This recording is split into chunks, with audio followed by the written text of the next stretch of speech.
वीरेंद्र जय भोलेनाथ दोस्तों। फ्राइडे 10 जुलाई 2020 और अभी 6:55 हुई है इवनिंग की। इवनिंग 6:55 PM फ्राइडे 10 जुलाई। और अभी ये टॉपिक है, आज का टॉपिक है, can we see Bank Nifty reaching 26,000 plus till 15 August 2020। और जबकि अगर आपने देखा होगा तो आज 22,300 के आसपास बैंक निफ्टी क्लोज हुआ है, 22,300 के आसपास। क्या हम 26,000 के ऊपर देख सकते हैं बैंक निफ्टी को टिल 15 अगस्त या अगस्त महीने में? Let's discuss technically through charts. हम इसको टेक्निकली डिस्कस करना चाहेंगे थ्रू चार्ट्स। और चार्ट्स देखेंगे निफ्टी का, बैंक निफ्टी का 4 hours 4 hours candlestick charts पिछले 4 महीनों का। Let us go to the charts directly और देखते हैं क्या संभावनाएं हैं।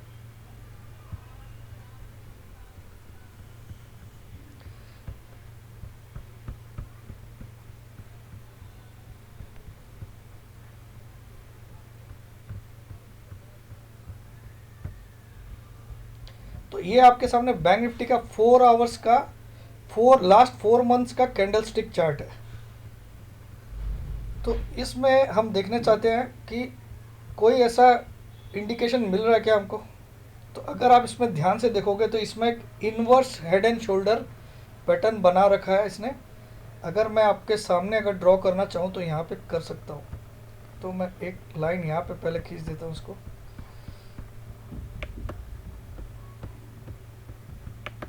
तो मैं आपके सामने ड्रॉ करके दिखाता हूँ जो मैंने स्पॉट किया। ऑलरेडी मैं इसके बारे में बहुत पहले बता चुका हूँ आप लोग को।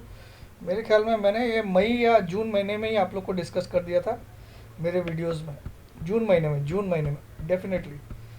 तो फिर से अब दोबारा आपको दिखा रहा हूँ विथ रीजनिंग एंड। अब अगर मैं, आप लोगों ने इन्वर्स हेड एंड शोल्डर का नाम तो सुना ही होगा।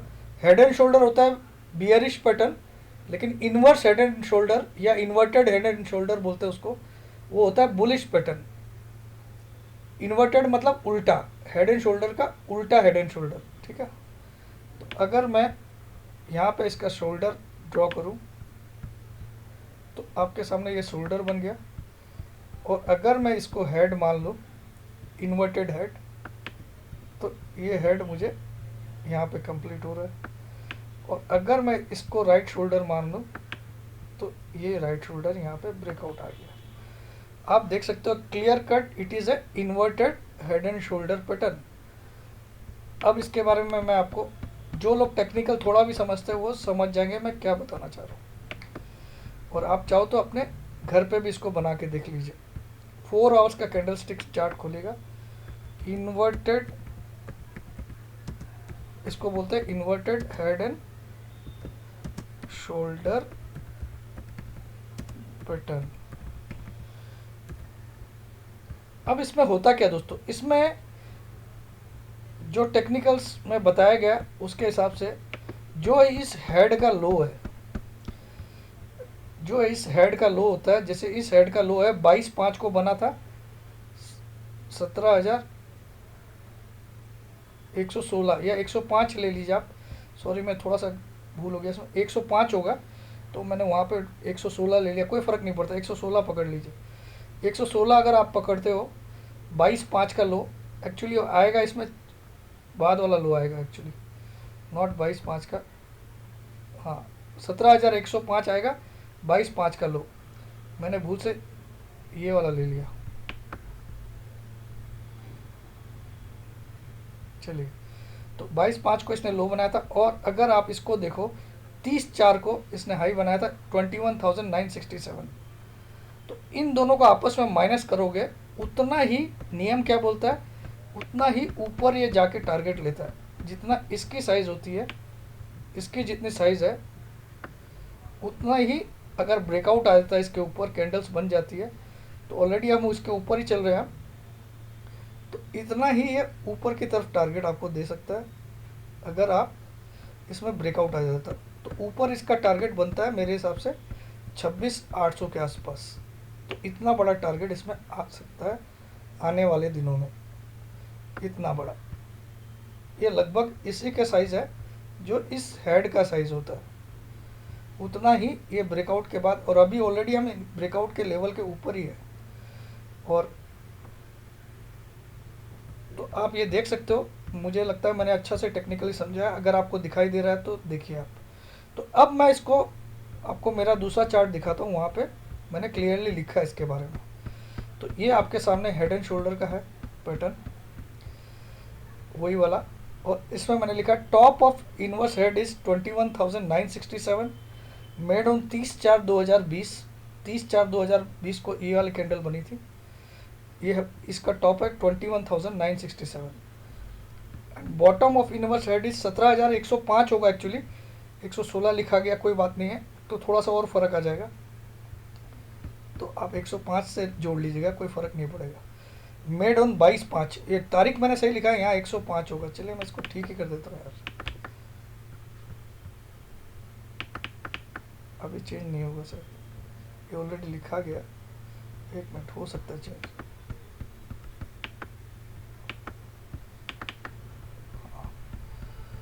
चेंज ही कर देता ना इसको, 105 होगा। तो मैं थोड़ा सा कैलकुलेटर ले लूँगा तो और सही हो जाएगा।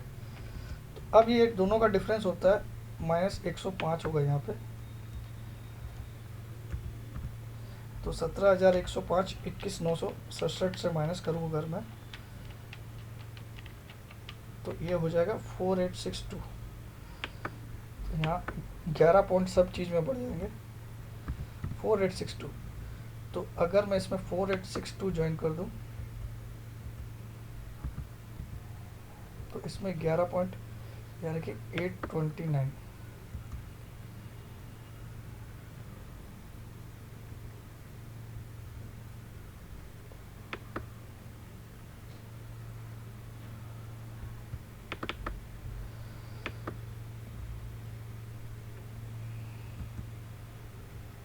इफ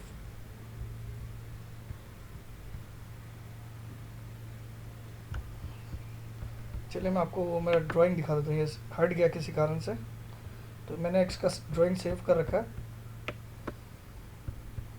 ये ड्राइंग है, तो इसका टारगेट 26,829 आता है, 26,829, क्योंकि हमको 21,967 में ये ऐड करना पड़ेगा 21,966 में। तो ये मैंने सेव कर रखा था मेरे मेरे रिकॉर्ड्स के लिए कि जिस दिन मैं, तो इसमें मैं वापस लिख देता हूँ, कोई दिक्कत नहीं। तो ये 22/5 को बना था। Now the difference is 21,967 minus 17,105 is equal to 4862 points. So we can target in Bank Nifty for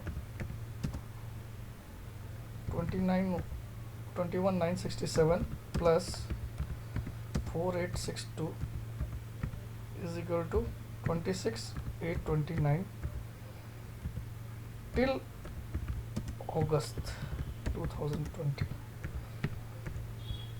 तो अगस्त 2020 तक हम लोग टारगेट कर सकते हैं इसको। क्यों अगस्त बोल रहा हूँ मैं, इसका एक कारण आपको समझाता हूँ। आप देखो ये जो टाइम लेता है, जितना ये फॉर्मेशन में टाइम लेता है, आप देखो ये पहला, अगर यहाँ से मैं स्टार्ट करूँ लेफ़्ट साइड से, तो ये 17/4 से स्टार्ट हो गया। 17/4 से अभी तक इसने जब ब्रेकआउट मारा था तब का डेट था 23/6। 17/4 से 23/6, तो 23/6, 23/7, 23/8, तो 23 अगस्त तक हम लगभग इसको एक्सपेक्ट कर सकते हैं, 23 अगस्त तक, 2 महीने में। लेकिन ऐसा ज़रूरी नहीं है 2 महीना लगेगा, ये मैं मैक्सिमम टाइम बोल रहा हूँ। हो सकता है इसी महीने के 31 जुलाई तक हमको ये भी दिख जाए, लेकिन फिर भी हमको इतना बड़ा टारगेट नहीं लेना। हमको क्या लेना है, आज बैंक निफ्टी आपके सामने कहाँ खड़ा है, 22,401 की क्लोजिंग आज की, 22,401 की क्लोजिंग है। तो अगर हमको यहाँ से 25,000 का भी टारगेट मिल जाता है इसी महीने में, जो कि बहुत ज़्यादा चांसेस है, क्योंकि मेरे पास एक और स्टडी है, मैं वो भी कभी ना कभी आपको दिखा दूंगा। तो 25,000 अगर हम टारगेट लेते हैं तो काफ़ी अच्छा टारगेट है इस महीने के लिए। ओवरऑल अगस्त तक का हमारा टारगेट 26,500 प्लस होना चाहिए, ठीक है, अगस्त तक का। अब अगस्त वो 10 तारीख को आए, 8 तारीख को आए या 20 तारीख को आए, वो दैट इज़ सेकेंडरी। तो ये मुझे लगता है क्योंकि ऑलरेडी मार्केट इसके ऊपर ही चल रहा है, ये ब्रेकआउट के बाद इसने थोड़ा देर, तो आज की डेट में ये 22,400 पे है। तो अब इसमें फेलियर कब होगा? अब अगर मार्केट 21,967 के नीचे अगर दो कंजिक्यूटिव क्लोजिंग देता है, बड़ी रेड कैंडल से दो कंजिक्यूटिव रेड क्लोजिंग देता है, तो कहीं ना कहीं इसमें डाउट आ जाएगा। लेकिन इसको फेल कब मानते हैं, इसको फेल कब मानते हैं मैं वो भी बताता हूँ। ये फेल तब हो जाएगा जब किसी कारण से इनके जो शोल्डर्स है इसके नीचे मार्केट निकल जाए। ये दोनों शोल्डर्स है, ठीक है। तो ये शोल्डर्स का लोअर बॉटम आ रहा है 19,000 के नीचे जाएगा तब इसको आप फेल मान लीजिएगा। लेकिन हम लोग को इसको इतना इंतज़ार नहीं करना 19,000 का। हमको क्या करना है, अगर ये 21,967 के नीचे दो क्लोजिंग देता है, 21,967 के नीचे अगर दो क्लोजिंग, तब हम तेज़ी करना एक बार छोड़ देंगे। 21,967 के नीचे अगर दो क्लोजिंग देता है, ठीक है। तो ये आपको ध्यान रखना। तो मैं अल्टीमेटली मुझे लगता है मैंने अच्छे से समझाया। अगर आपको पसंद आएगा तो आप लाइक के बटन दबा दीजिएगा, अगर नहीं आएगा तो डिसलाइक दबाइएगा। लेकिन चैनल को अगर आपने अभी तक सब्सक्राइब नहीं किया है तो डेफिनेटली सब्सक्राइब करिए। ऐसे ऐसे इंटरेस्टिंग वीडियोस आपके लिए हमेशा मैं बनाते रहता हूँ, और मार्केट हाउस में भी आपको बहुत ज़्यादा सपोर्ट करता हूँ यूट्यूब में वीडियो बना के। तो अगर आपको लगता है कि इस चैनल से आपको फ़ायदा तो ज़रूर से सब्सक्राइब करिए और बेल आइकॉन को ज़रूर दबा दीजिए ताकि आपको नोटिफिकेशन हमेशा टाइमली मिले दोस्तों। तो और निफ्टी एंड बैंक निफ्टी का एनालिसिस वाला वीडियो जो है मेरा, ऑलरेडी मैंने आज क्या हुआ वो तो मैंने 3:30 बजे ही बना के डाल दिया था। अब रात को मैं शायद बना दूंगा आज कि मंडे को क्या हो सकता है मार्केट में, निफ्टी एंड बैंक निफ्टी में टेक्निकल एनालिसिस मैं करके रात को 9:30 तक डालूंगा। आज लेट होगा, 9:30 या 10 बजे डालूंगा। तो जय जिनेंद्र, जय भोलेनाथ, जय